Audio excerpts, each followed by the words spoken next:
ന്യൂനമർദ്ദപാത്തിയുടെ സ്വാധീന ഫലമായി സംസ്ഥാനത്ത് പരക്കെ മഴയ്ക്ക് സാധ്യത.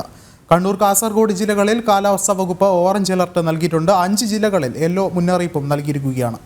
ഒപ്പം തന്നെ സംസ്ഥാനത്ത് ഇന്ന് രാവിലെ 11 മണിക്ക് പലയിടങ്ങളിലും ദുരന്ത നിവാരണ അതോറിറ്റിയുടെ സൈറൻ മുഴങ്ങും. പ്രകൃതി ദുരന്തങ്ങളുണ്ടാകുന്ന സാഹചര്യങ്ങളിൽ മുന്നറിയിപ്പ് നൽകാനാണ് കവചം എന്ന പേരിൽ സംസ്ഥാന ദുരന്ത നിവാരണ അതോറിറ്റി സൈറനുകൾ സ്ഥാപിച്ചത്.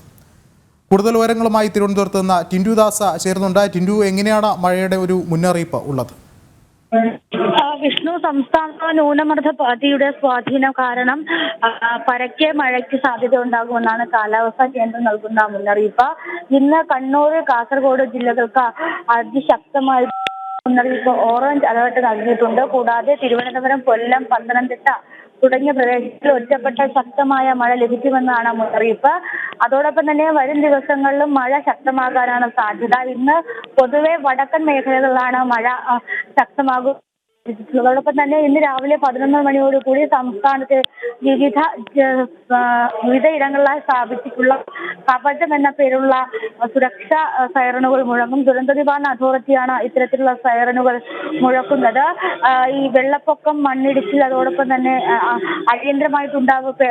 അപ്രതീക്ഷിതമായിട്ടുണ്ടാകുന്ന അപകടങ്ങൾ തുടങ്ങിയവയ്ക്ക് മുന്നറിയിപ്പ് നൽകുന്നതിന്റെ ഭാഗമായിട്ടാണ് കവചം എന്ന പേരിൽ സൈറനുകൾ മുഴങ്ങുക. സംസ്ഥാനത്ത് 85 ഇടങ്ങളിലായിട്ടാണ് ഇത്തരത്തിൽ സൈറനുകൾ സ്ഥാപിച്ചിട്ടുള്ളത്. ഇതിൽ തിരുവനന്തപുരം ജില്ലയിൽ 19 ഇടങ്ങളിൽ സൈറനുകൾ സ്ഥാപിച്ചിട്ടുണ്ട്. മലയോര തീരദേശ മേഖലകളിൽ സമാനമായ രീതിയിൽ സൈറനുകൾ സ്ഥാപിച്ചിട്ടുണ്ട്. എന്തായാലും 11 മണിയോടുകൂടി ദുരന്ത നിവാരണ വകുപ്പിന്റെ അല്ലെങ്കിൽ അതോറിറ്റിയുടെ ഭാഗമായിട്ടുള്ള മുന്നറിയിപ്പ് സൈറനുകൾ മുഴങ്ങുമെന്നൊരു വാർത്തയും ലഭിക്കുന്നുണ്ട്. അതോടൊപ്പം തന്നെ മഴ മുന്നറിയിപ്പിന്റെ ഭാഗമായിട്ട് തീരദേശ മലയോര മേഖലകളിൽ നിയന്ത്രണം ഏർപ്പെടുത്തിയിട്ടുണ്ട്. പഴയ രീതിയിൽ തന്നെ നിയന്ത്രണം ഏർപ്പെടുത്തിയിട്ടുണ്ട്. കേരളത്തിലെ മഴയുടെ ഭാഗമായി തന്നെ കന്യാകുമാരി ജില്ലയിലെ മിക്ക ജലാശയങ്ങളിലേക്കുമുള്ള വിനോദസഞ്ചാരത്തിന് തമിഴ്നാട് സർക്കാർ നിരോധനം ഏർപ്പെടുത്തിയിട്ടുണ്ട്.